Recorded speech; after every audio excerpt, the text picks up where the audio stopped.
She invited the elevator mechanic to mock him on camera, until his last name turned her IPO night into a reckoning 8 years in the making. Camera flashes cut through the air in sharp bursts. Dozens of phones rose in unison, lenses pointed toward the technical basement door of Meridian Tower, where the smell of machine oil and raw concrete still lingered beneath the fluorescent lights. Rachel Whitmore stood framed in the doorway, 41 years old and at the height of her power, wearing a metallic silver dress that reflected the light like polished armor. Tomorrow, Meridian Properties would go public. Tonight, she needed a human moment for the headlines. Connor Shaw stood opposite her, his protective uniform still marked with grease, broad shoulders steady, posture unbent. 31 years old, hands shaped by steel and weight. He said nothing. He only looked at her. "Connor Shaw," Rachel announced, lifting her voice just enough for the 340 guests gathered in the lobby to hear clearly. "You are the most dedicated technician Meridian has ever had.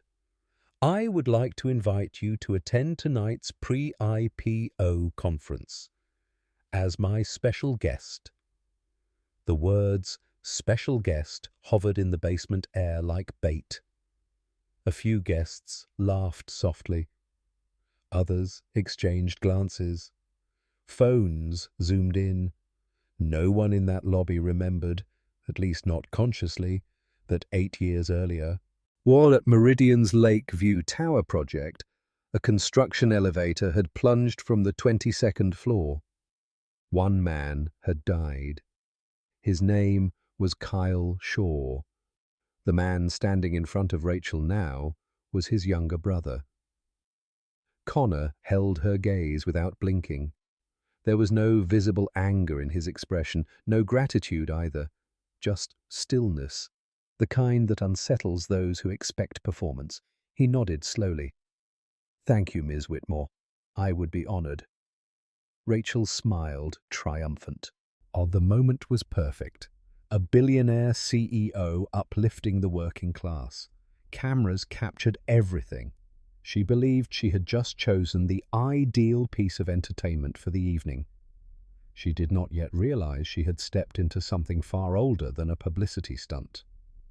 By 5 o'clock, the basement had returned to its ordinary rhythm. Fluorescent lights hummed overhead. Connor lay on his back beneath elevator 3, wrench in hand, adjusting the safety brake assembly with careful precision. But on top of his toolbox rested a worn notebook. For 2 years he had recorded everything: cable wear, brake pressure, maintenance intervals, component replacements. No one required it. His contract demanded only routine inspections, but Connor documented as if one day those pages would need to speak for him. Greg, the afternoon security guard, leaned against the doorway. "Sure, you don't have to go that deep every time." Connor didn't look up. "If you want it to run right, you do it with your own hands." Luis, sipping cold coffee from an oil drum nearby, shook his head. "You're too good for this place." Connor paused briefly. "Who says I'm not doing exactly what I need to be doing?" The answer closed like an elevator door, revealing light for a second, then sealing it away. When he finally stood and wiped his hands, his reflection warped across the polished steel doors. For a moment, the basement dissolved. He saw the laboratory at Carnegie Mellon, drafting tables covered in technical drawings, a scale model of a safety brake system, himself at a whiteboard, explaining redundant fail-safe mechanisms to a room of attentive engineers. Beside him stood Kyle, taller, same eyes, nodding with quiet pride. The image faded. Only the basement remained. On a nearby shelf, between bolts and spare parts, stood a framed photograph. 2 brothers in protective gear in front of a half-finished tower, smiling at a future neither fully understood. Kyle would always be 27. From the building's ceiling speakers, Rachel's voice echoed downward as she rehearsed her keynote upstairs. Safety, quality, and reliability are the foundations upon which we build the future. Connor rested his hand on the metal body of the elevator, the same model of brake system that had failed 8 years ago. His grip tightened around the wrench. He said nothing. But something in his eyes shifted, deeper now, darker, not like an elevator shaft viewed from above, its bottom hidden in shadow. Tonight, he would step out of the basement and into the light. And when he did, it would not only be a party beginning, it would be the past finally finding its way back to the surface. And this was only the beginning. By the time the sun dipped behind the glass shoulders of Manhattan, Meridian Tower had begun its transformation. Upstairs, crystal chandeliers were tested one by one, while white orchids were repositioned by gloved hands. A red carpet unfurled across marble steps, like a promise no one intended to question. The pre-IPO conference was not merely a celebration, it was a coronation. In her private dressing suite on the 41st floor, Rachel Whitmore stood before a full-length mirror framed in soft gold light. The silver dress clung to her like something engineered rather than sewn. Tomorrow, as the company she had built over 15 relentless years would open on the NASDAQ. Tonight, she would control the narrative. "Guest list confirmed?" she asked without turning.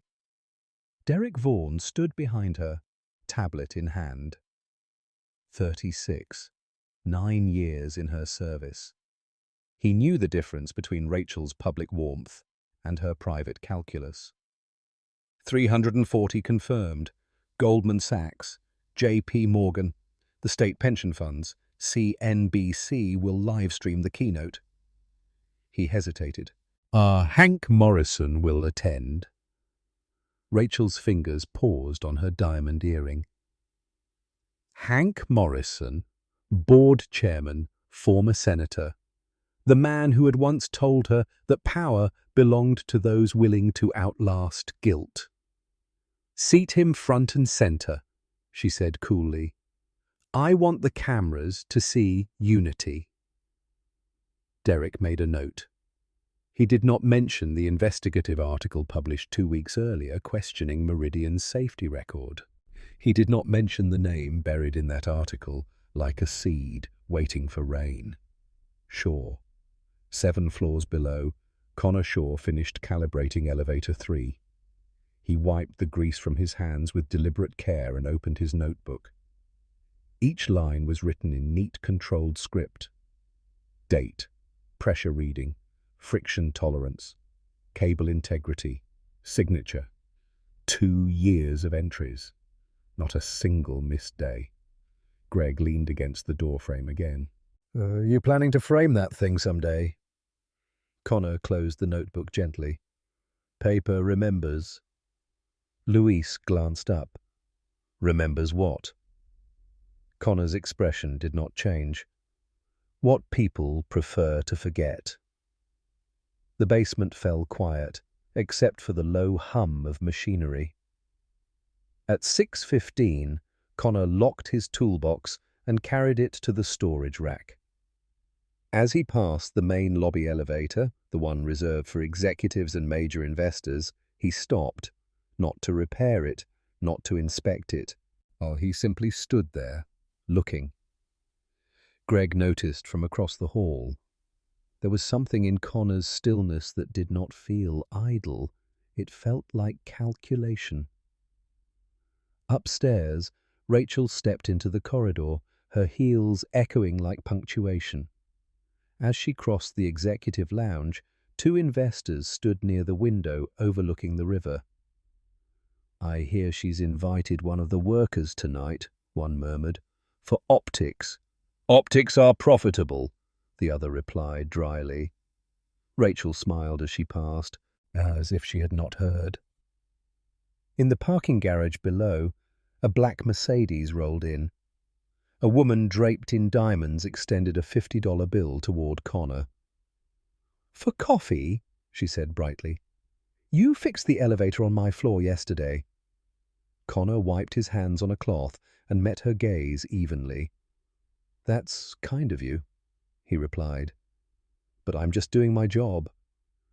The bill hovered awkwardly in the air before she withdrew it, faintly confused. Her husband chuckled and guided her toward the lobby. When they disappeared, Greg whistled low. $50 turned down like it was a receipt. Connor folded the cloth and set it aside. "Some things can't be priced," he said. He did not add that some debts could not be settled with cash either. At 7 sharp, Rachel's voice echoed through the internal speaker system as she rehearsed once more. "Meridian was built on safety, quality, and reliability." Connor looked up at the ceiling, listening, and the words drifted down into the basement like dust. He turned his eyes toward the small photograph on the shelf. Kyle, in protective gear, smiling in front of Lakeview Tower before it had a name anyone feared. 8 years ago, Connor had stood in a hospital hallway staring at a closed casket. He had listened as investigators concluded operator error. He had watched his mother's hands tremble while signing settlement papers that felt smaller than the truth. He had learned then that silence was not absence. It was storage. And storage, if left untouched long enough, becomes pressure. Connor slid the photograph back into place and picked up his phone. A message blinked from Nathan Price. "Brother, what are you doing? That woman is poison." Connor typed only 2 words. "It's time." Upstairs, Rachel accepted a glass of champagne and studied her reflection in a mirrored column. She felt untouchable. The evening was aligned, the narrative secure. On the worker invited, the optics flawless. What she did not see, what she could not yet feel, was the quiet architecture forming beneath her feet. Not in steel or glass, but in memory. And memory, when reinforced by evidence, does not collapse under pressure. It waits. Connor stepped out of the basement into the cool evening air, the invitation folded in his jacket pocket like a key to a door long sealed. Above him, Meridian Tower shimmered with rehearsed brilliance. Below it, at in ink and silence, a different structure had already begun to rise, and by nightfall it would demand its first witness. Nathan Price had learned long ago that truth rarely arrived in headlines. It lived instead in footnotes, in faded ink, in documents no one expected anyone to read twice. His office at the City Herald was narrow and perpetually cluttered, illuminated by a desk lamp that hummed faintly against the gathering dusk. Coffee cups stood like exhausted soldiers beside filing cabinets, scarred with decades of investigations.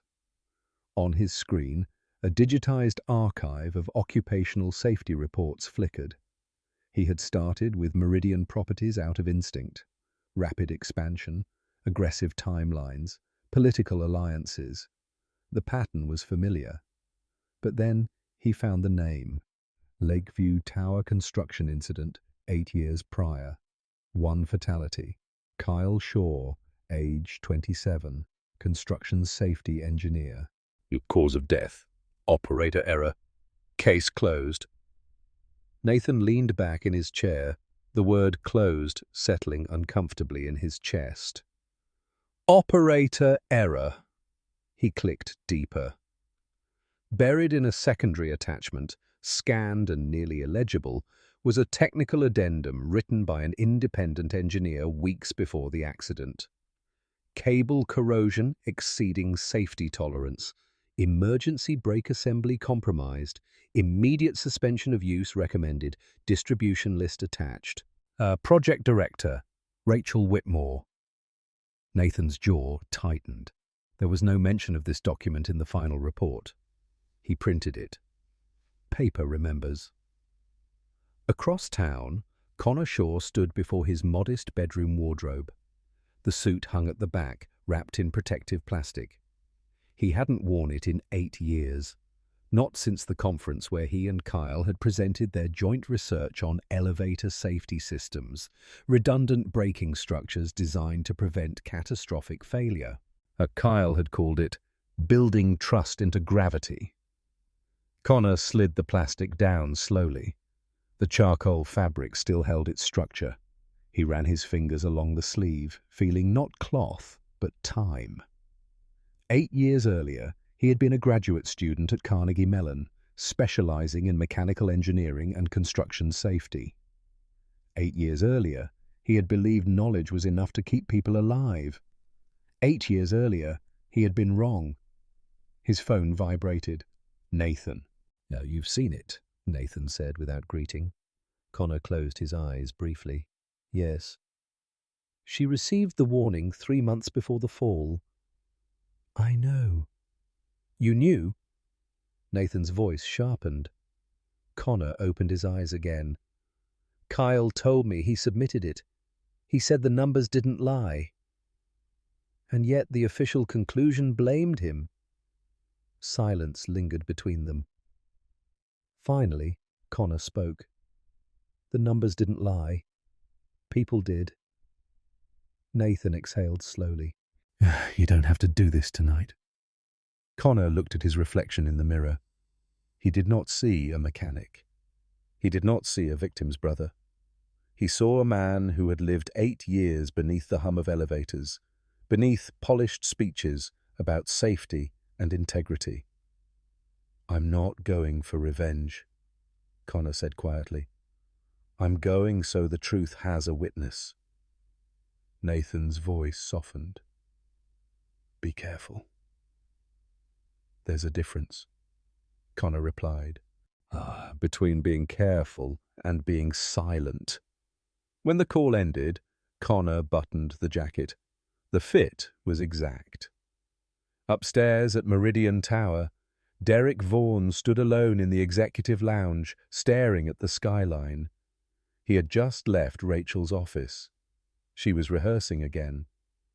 Safety, quality, reliability. The words echoed down the corridor. He had served her for 9 years. He had watched her build Meridian from a regional development firm into a national empire. And he had admired her precision, her discipline, her refusal to appear weak. But he had also seen something else. 4 years ago, she had invited a janitor to the year-end gala as a gesture of gratitude.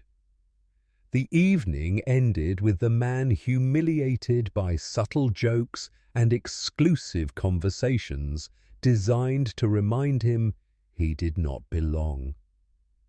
He resigned the next day. Derek had told himself it was harmless. Optics.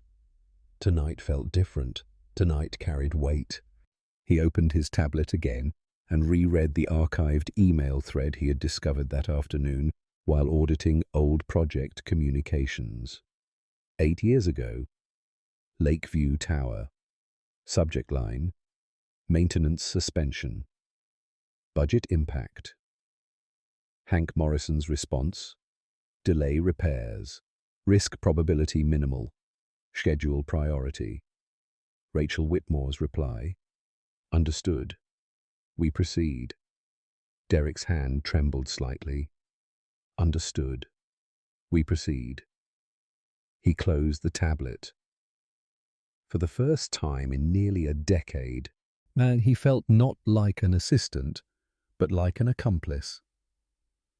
Outside, evening settled over the city.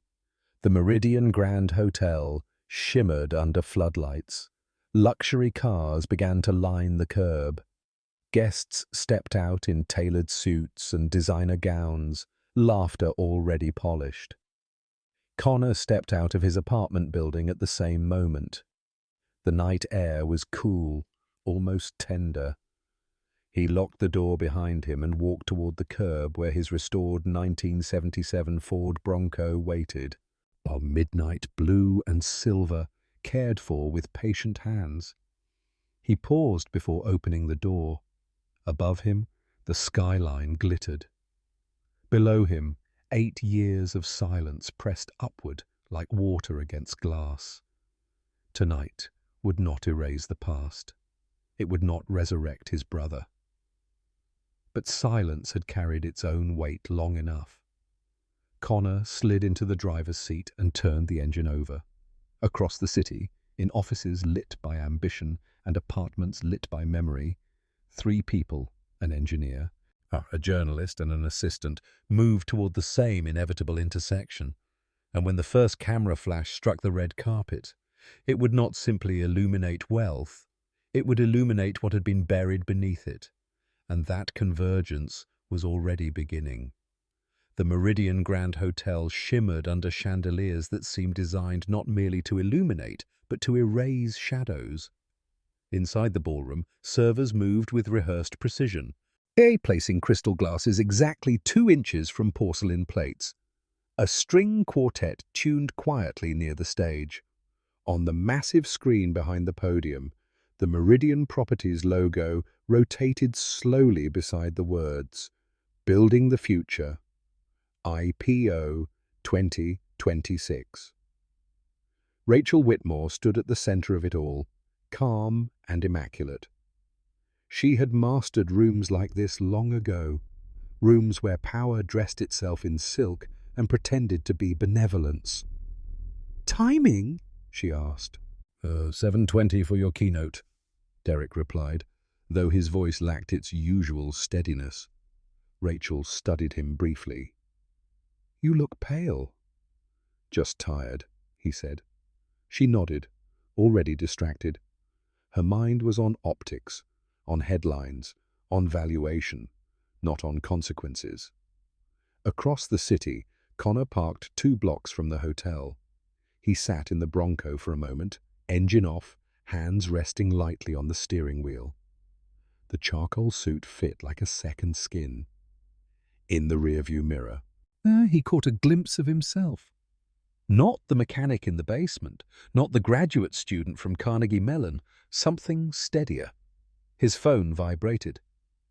Derek Vaughan. Connor hesitated before answering.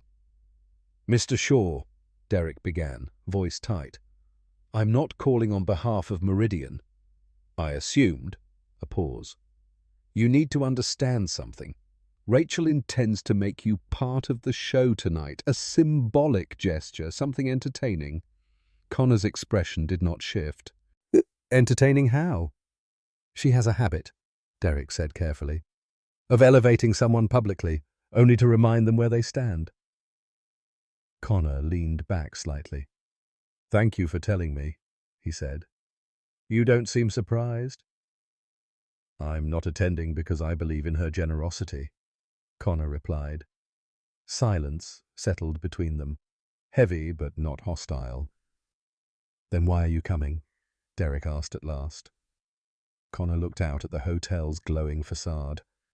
"There are debts paid in silence," he said quietly, "and there are truths that require witnesses." Derek swallowed. "I found something today, an email thread, 8 years ago, about Lakeview Tower." Connor closed his eyes briefly. "I know what you found." She acknowledged the risk. Derek continued. "She chose the schedule." "Yes." "And you still agreed to come?" Connor opened his eyes again. "I didn't agree for her," he said. "Oh, I agreed for my brother." The call ended without further explanation. Inside the ballroom, Lauren Whitmore arrived alone, 34, restless energy beneath designer fabric. She scanned the room with the practiced bitterness of someone who had grown up near greatness but never inside it.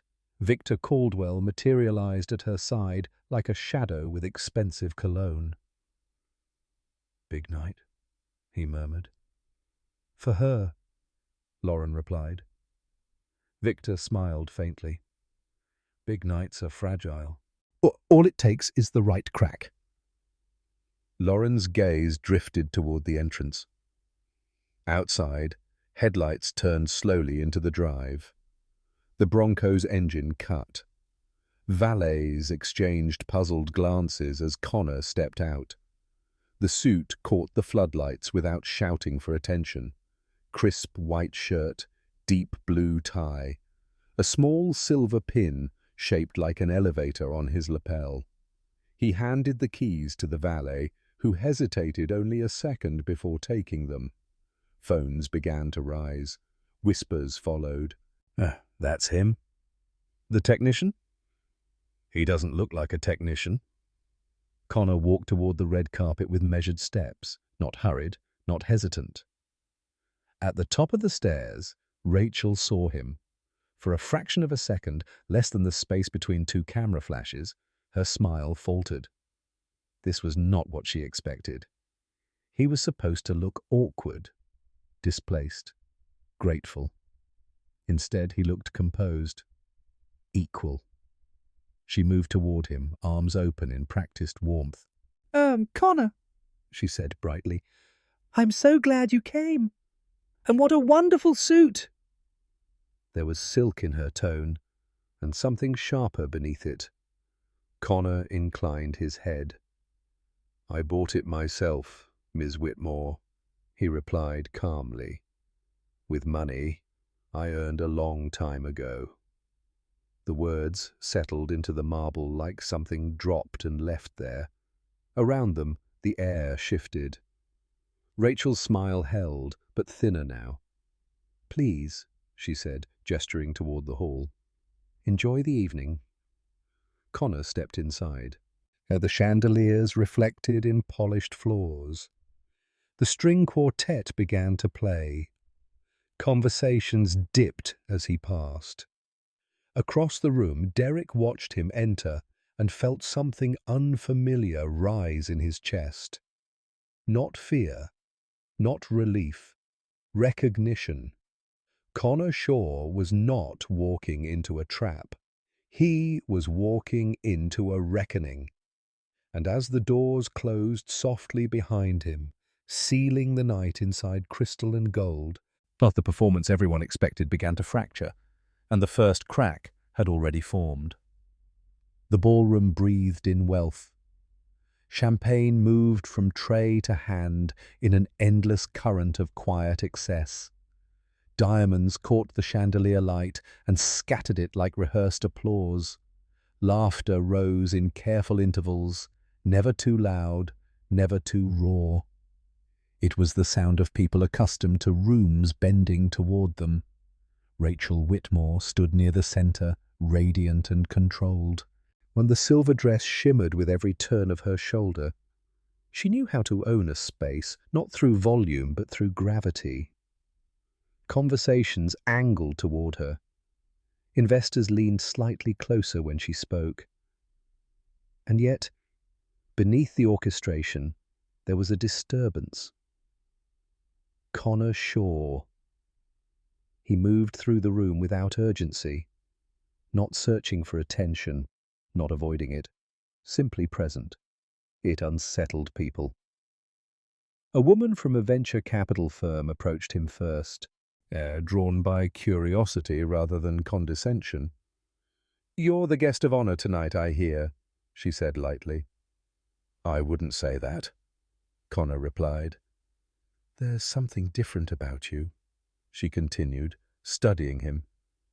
"Where did you study?" A pause. This was the moment he could deflect. Smile politely, offer a modest answer. Instead, he said, "Carnegie Mellon, mechanical engineering, construction safety systems." Her eyebrows lifted. That's not what I expected." "I didn't finish," Connor added gently. "Why not?" "Life changed." There was no bitterness in his tone, only fact.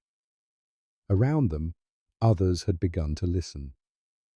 At a nearby table, Hank Morrison observed from behind narrowed eyes. His instincts, honed in decades of political survival, recognized risk long before others named it. Rachel crossed the room deliberately. I see you've all met Connor, she said brightly, resting a hand near his elbow without touching him. He's the most meticulous elevator technician we've ever hired. The word technician hung in the air with emphasis, a subtle correction, a reminder. The guests shifted uncomfortably. The remark did not land the way she intended. Connor set his champagne glass down with quiet care. Respect is free, Miss Whitmore, he said evenly. We either give it or we don't. It tends to reveal more about us than about the person receiving it. The silence that followed felt heavier than any applause. Rachel felt heat rise beneath her composure. Across the hall, Lauren watched with something like fascination. This isn't going the way she thought, she murmured. Victor Caldwell smiled faintly. Power dislikes mirrors. Meanwhile, Nathan Price stood near the back of the room, having secured entry under the pretense of financial coverage. He observed the exchanges carefully, noting shifts in posture, in tone.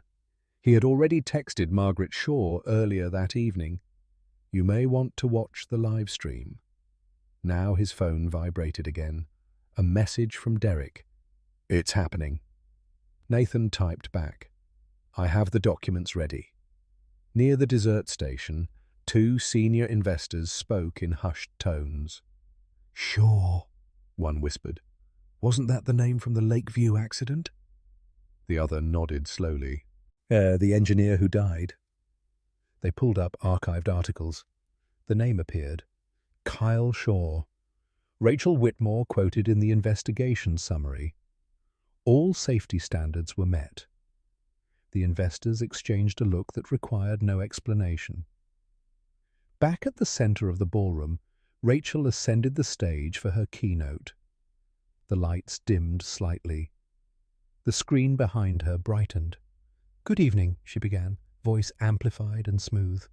Tonight we celebrate not just financial growth, but the principles that built Meridian, safety, quality, reliability.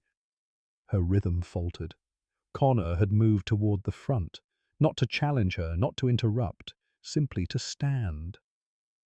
But the room's attention shifted. It was subtle at first. A tilt of heads, a narrowing of eyes. Rachel felt it like a current slipping away from her control.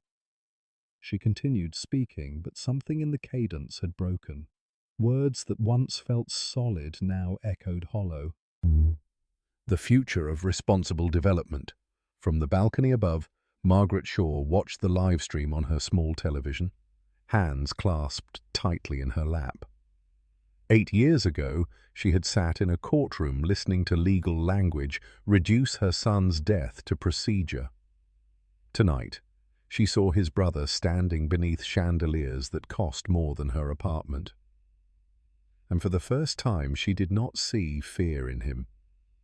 She saw steadiness. In the ballroom, Connor's gaze remained fixed on Rachel. Was not accusatory, not hostile, simply present, as though reminding her that gravity exists whether one acknowledges it or not. Rachel finished her speech to polite applause. But the applause lacked warmth, it lacked certainty. And as she stepped down from the stage, she understood something she had not anticipated. Connor Shaw had not come to embarrass her. He had come to remain, and sometimes, a presence is more destabilizing than attack. And the evening was only beginning to tilt. Dinner was served with the precision of choreography. Silver domes lifted in unison. Wine poured without spilling a drop. The orchestra shifted from background to atmosphere, violins threading softly through conversation. Connor found himself seated between a pension fund director from Illinois and the founder of a technology firm that specialized in urban infrastructure.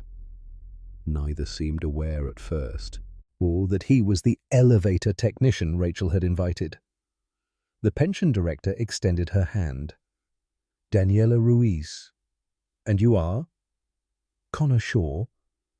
Her eyes sharpened slightly at the surname, though she did not yet place it. And what field are you in, Mr. Shaw?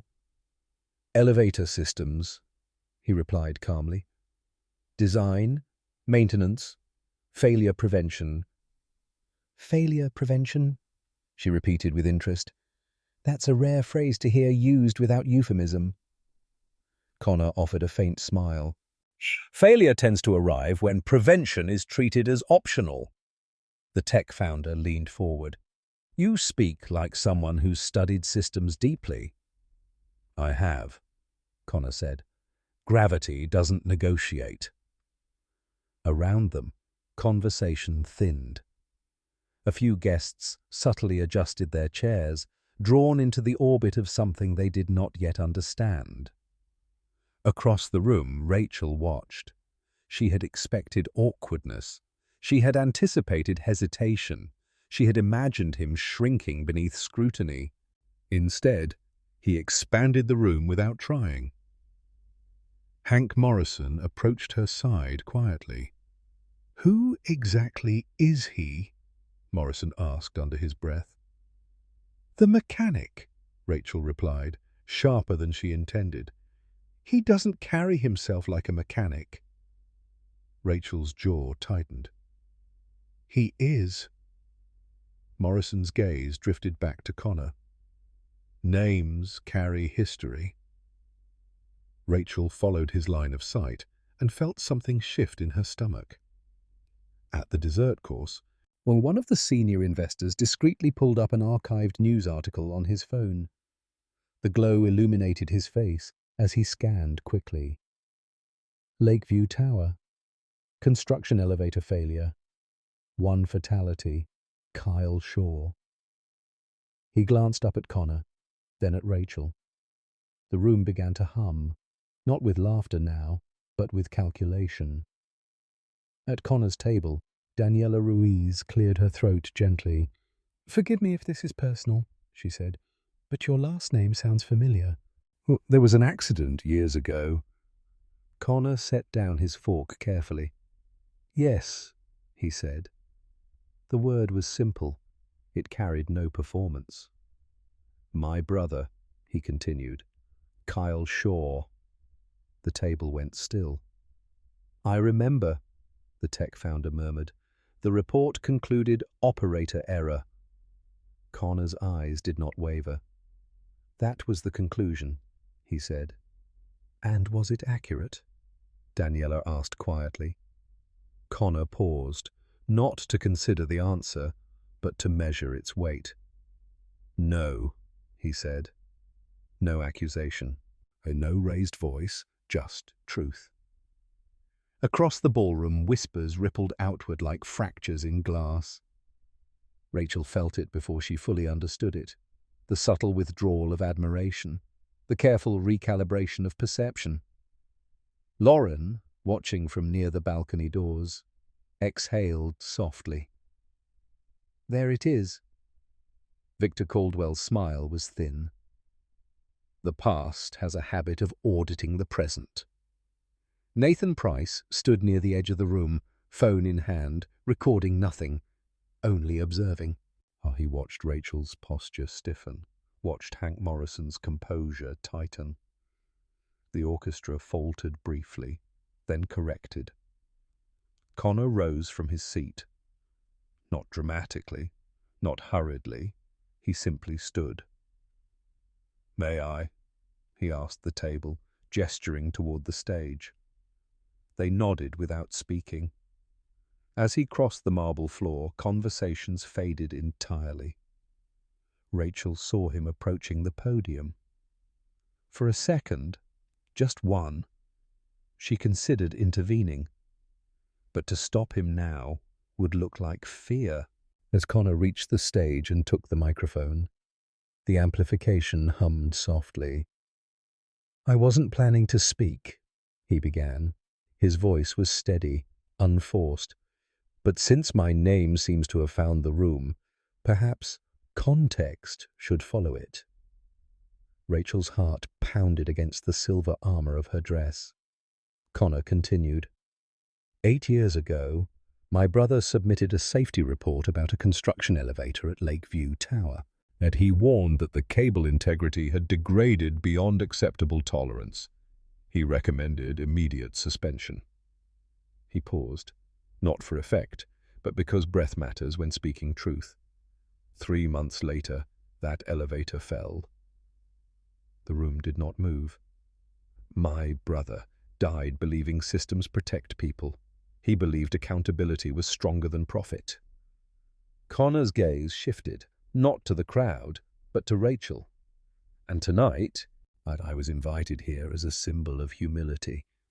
He let the sentence rest. I did not come for humiliation. I came because silence is heavier than steel. In the balcony above, Margaret Shaw stood, unseen by most. Rachel felt the edges of control slipping, not in chaos, but in exposure. Connor did not accuse. He did not rage. He simply existed in the center of the room, unmovable.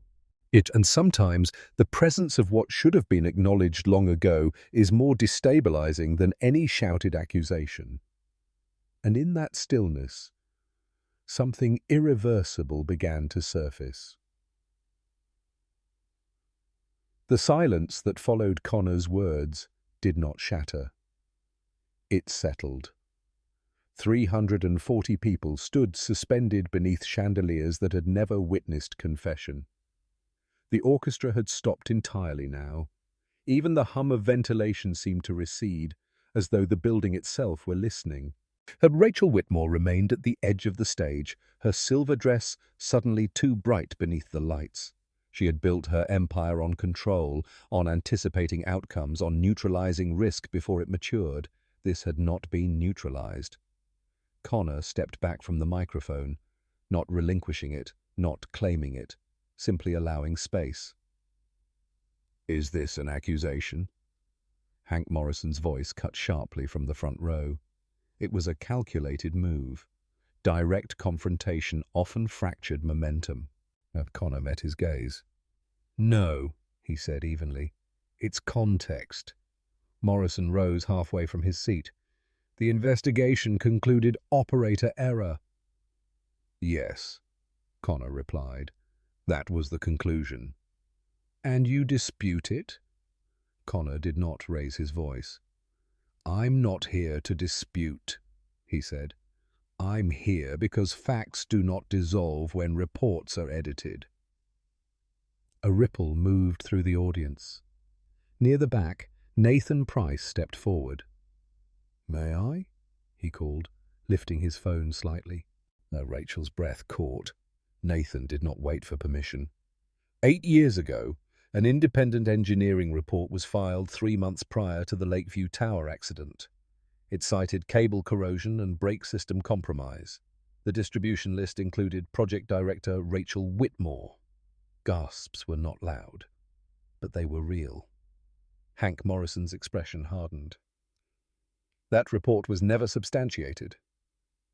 Nathan's eyes did not waver. It was suppressed." The word struck like a dropped glass. Derek Vaughan felt his pulse in his throat. He knew what Nathan held. He had sent it. Across the ballroom entrance, the doors opened quietly. Margaret Shaw stepped inside. She wore a simple black dress. No diamonds, no polished spectacle. Only dignity sharpened by 8 years of restraint. Conversations parted instinctively. Connor saw her first. For the first time that evening, something in his composure cracked.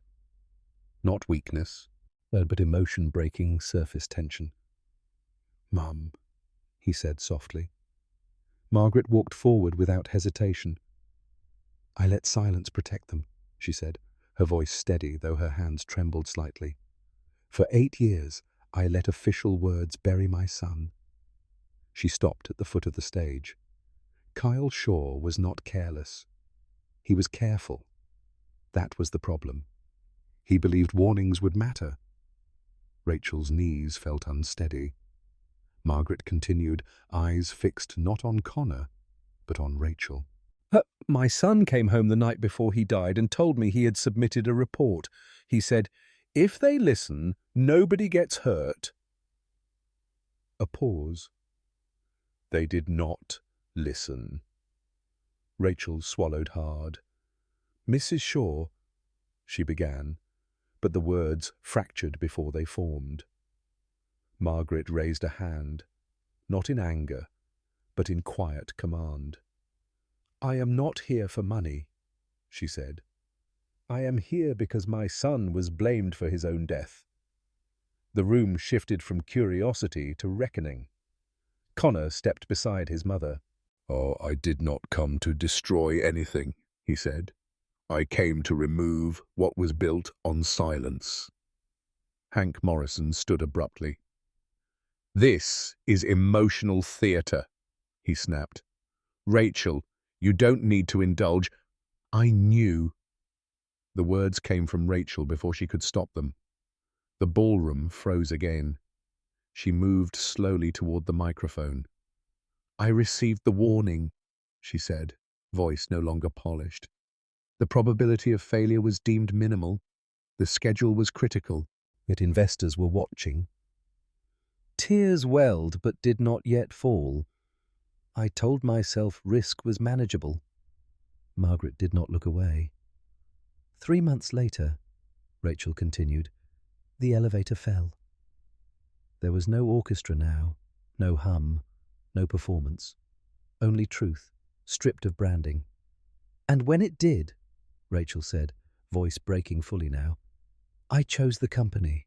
I chose reputation. I allowed the report to be replaced." The air felt thinner. Connor closed his eyes briefly. Margaret exhaled, long, controlled. "Thank you," she said quietly, "not for what you did, but for finally saying it." From the side entrance, 2 federal agents stepped forward, speaking quietly to Hank Morrison. The structure of power had begun to fracture, not through shouting, through admission. Rachel stood trembling, no longer armored, no longer untouchable.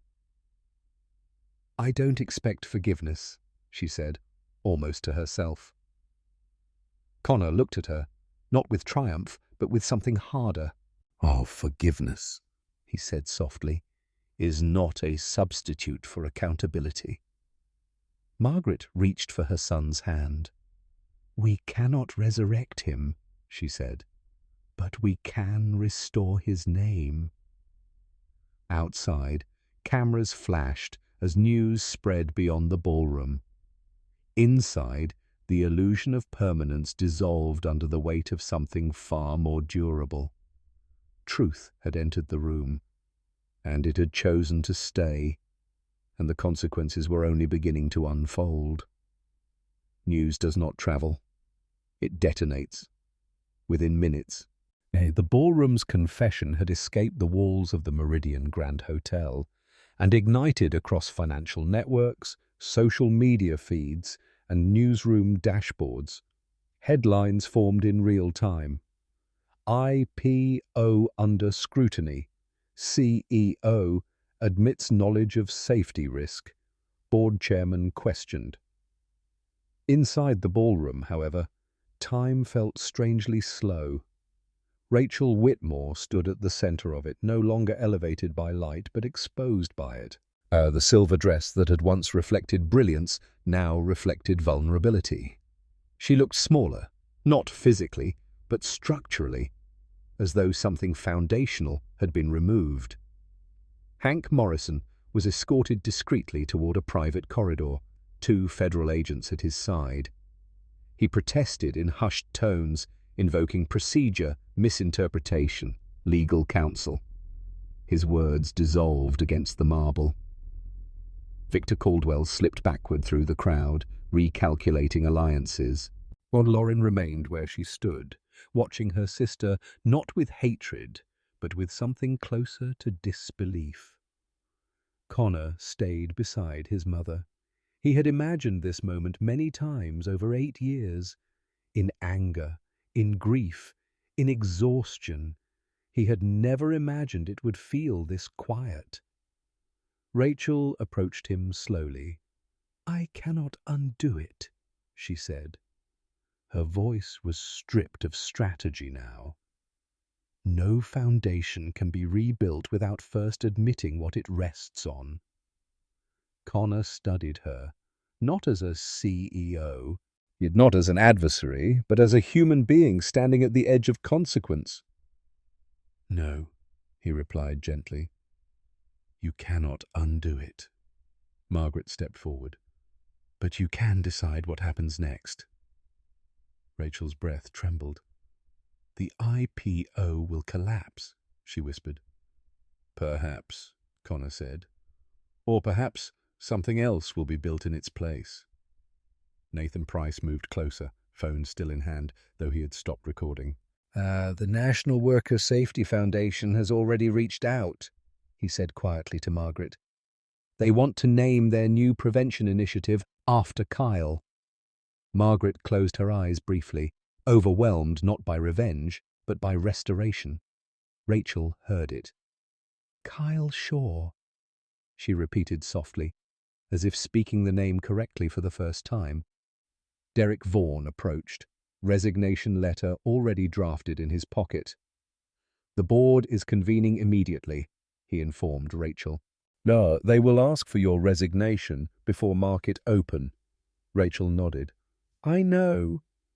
There was no fight left in her voice. Not because she was defeated, but because resistance no longer aligned with survival. Lauren stepped closer. For what it's worth, she said carefully, this is the first time I've seen you tell the truth without calculating the cost. Rachel's lips curved faintly, not into a smile, but into recognition. I calculated it, she admitted. I simply stopped prioritizing myself. Across the ballroom, investors whispered urgently into phones. Markets disliked uncertainty. They disliked confession even more. Connor looked around the room. The chandeliers, the gold-trimmed columns, the carefully arranged abundance. For 8 years, he had imagined tearing something like this down. Instead, he found himself witnessing it unravel on its own. There is something else, he said quietly. Rachel met his gaze. My brother's report, Connor continued. The original copy. My mother kept it. Margaret reached into her handbag and withdrew a worn folder. Paper does not forget. She handed it to Nathan. The truth should not depend on memory alone, she said. Nathan nodded solemnly. Rachel watched the exchange. This was no longer about public image. It was about record, about permanence. I will establish a foundation, Rachel said, almost to herself, using my personal assets. Shall for construction safety oversight? For whistleblower protection? Connor did not respond immediately. Not in Kyle's name, he said after a moment. In the name of prevention. Rachel nodded slowly. Yes. Outside, the night air cooled as reporters gathered behind barricades. Inside, the ballroom had transformed from spectacle to tribunal, not of law, but of conscience. Connor helped his mother toward the exit. Rachel did not stop them. She did not ask for forgiveness again. Some words require time before they can carry weight. As Connor stepped through the hotel doors into the flashing lights beyond, he did not feel victory. He felt release. And above them all, the skyline of New York stood unchanged. Proof that structures endure not because they are flawless, but because someone chooses to reinforce them honestly. And morning would test which foundations could survive what had been spoken. Morning arrived without ceremony, and New York did not pause for confession. Traffic moved, markets prepared to open, coffee steamed in boardrooms and street carts alike. Yet inside Meridian Tower, the atmosphere was heavier than the city's usual gravity. Rachel Whitmore had not slept. The silver dress lay folded across the back of a chair, no longer armor, no longer costume, just fabric. She stood at the window of her apartment, watching the first light slide across the Hudson. What for 15 years she had built something that felt permanent. Overnight, permanence had become conditional. Her phone vibrated continuously on the marble counter. Legal counsel, board members, media requests. She silenced it. At 8:30 sharp, she entered the Meridian boardroom for what she knew would be her final meeting as CEO. The room was quieter than usual. The long walnut table that had hosted expansion plans and acquisition strategies now felt like an instrument of reckoning. The interim chairman cleared his throat. "Rachel," he began carefully, "the board has reviewed the footage from last night. We are aware of the statements made. The market has responded." She nodded once. Pre-market numbers had already dipped sharply. "We require your resignation effective immediately," he concluded. There was no outrage in her response. "I anticipated that," she said calmly. A folder slid across the table. She had drafted her resignation before sunrise. "But before I leave," Rachel continued, "I have one proposal." Several board members stiffened. "I will establish, using my personal holdings, an independent oversight foundation dedicated to construction safety compliance and whistleblower protection. It will operate separately from Meridian. It will fund audits across all future Meridian projects, permanently." The chairman hesitated. "That will not reverse the reputational damage." "No," Rachel agreed. "But it may prevent future damage to lives." Silence lingered. In the end, they accepted. Not out of admiration, but out of strategy. Corporate survival often prefers partial redemption over total collapse. Rachel signed the final page, 15 years condensed into a signature. She placed her access card on the table and stood. As she walked out of Meridian Tower for the last time as its leader, she felt lighter than she had in years, and emptier. Across the city, Connor sat at a small kitchen table in his apartment, the morning sun warming the edge of the wooden surface. Margaret brewed coffee quietly, movements steady. Nathan entered carrying printed copies of the morning headlines. "Markets reacting," he said, "but not as violently as predicted. The board acted quickly. Morrison is under federal investigation." Connor nodded. He did not smile. Margaret placed a cup in front of her son. "They asked if I would speak at the foundation announcement," she said softly. "The one naming the prevention initiative after your brother." Connor looked at her. "Kyle would hate the spotlight," he murmured. Margaret's lips curved gently. "He would hate the negligence more." A faint knock sounded at the door. Derek Vaughan stood outside, no longer in a tailored suit, but in a simple jacket. "I resigned," he said without preamble. "I couldn't stay." Connor studied him for a moment. "Why are you here?" Derek met his gaze evenly. "Because silence built part of that tower. I intend to spend the rest of my career dismantling what silence protects." Connor nodded slowly. "Then sit," he said. They gathered around the modest table, journalist, assistant, mother, mechanic, bound not by hierarchy, but by consequence. Later that afternoon, a press conference convened at a neutral venue. Rachel stood alone at the podium. No orchestra, no crystal chandeliers. "I resign as CEO of Meridian Properties," she stated clearly. 8 years ago, I made a decision that prioritized schedule and profit over safety. A man lost his life. His name was Kyle Shaw. She did not look away from the cameras.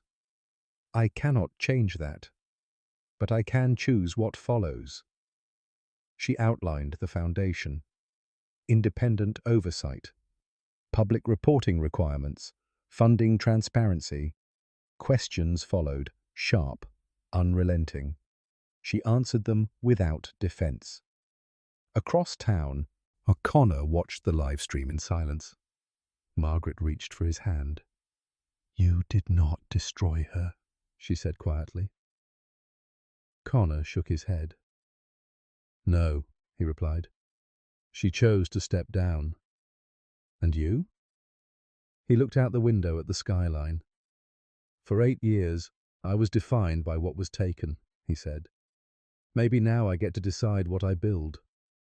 Nathan leaned back in his chair. "Carnegie Mellon would reinstate you," he observed. Connor considered it. Outside, construction cranes moved against the horizon, structures rising, as they always had.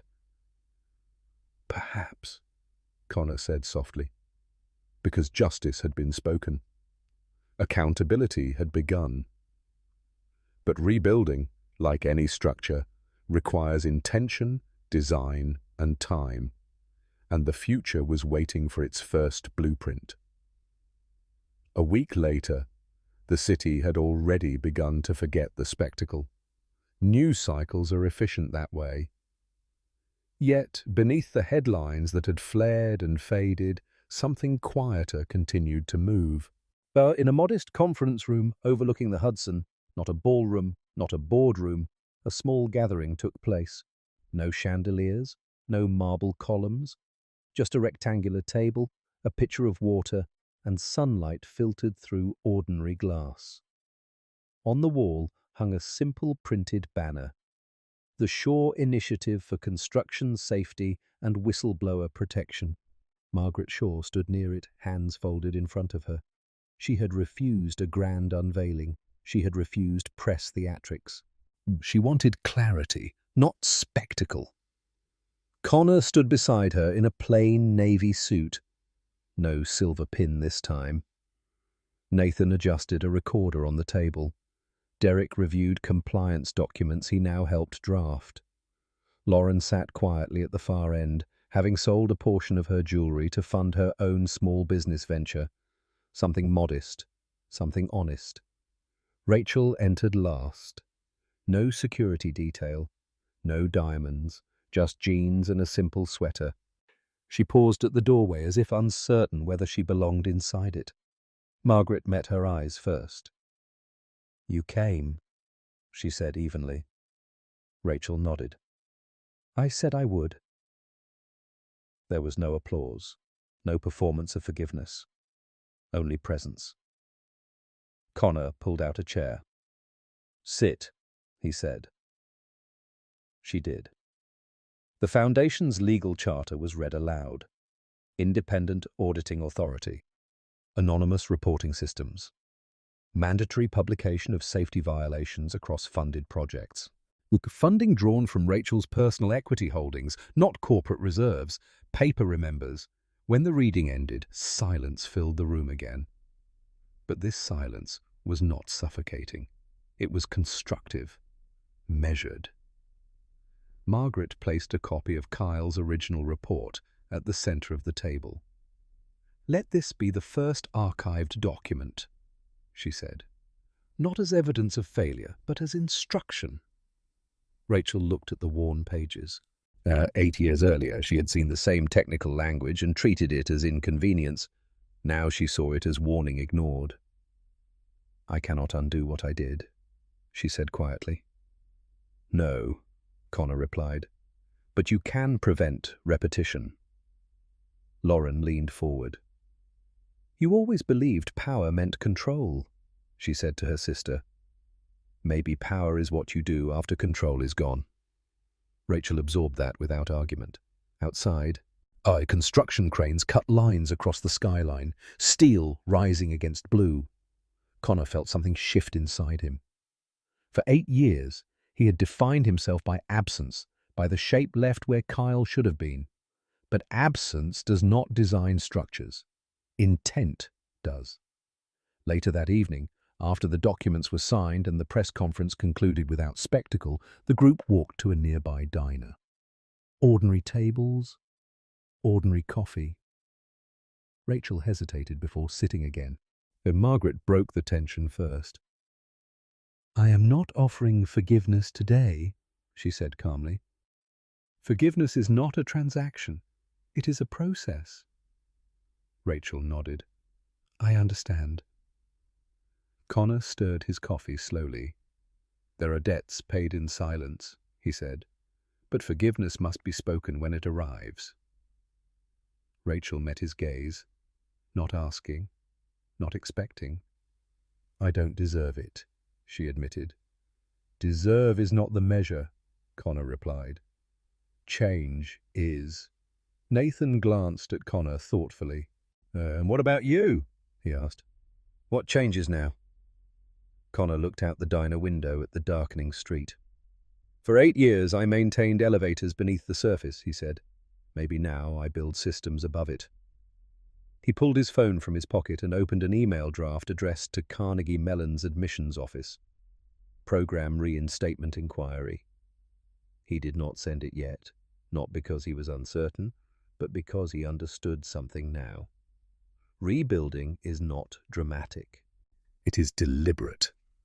Rachel watched him, understanding that her fall had not been engineered by revenge, but by steadiness.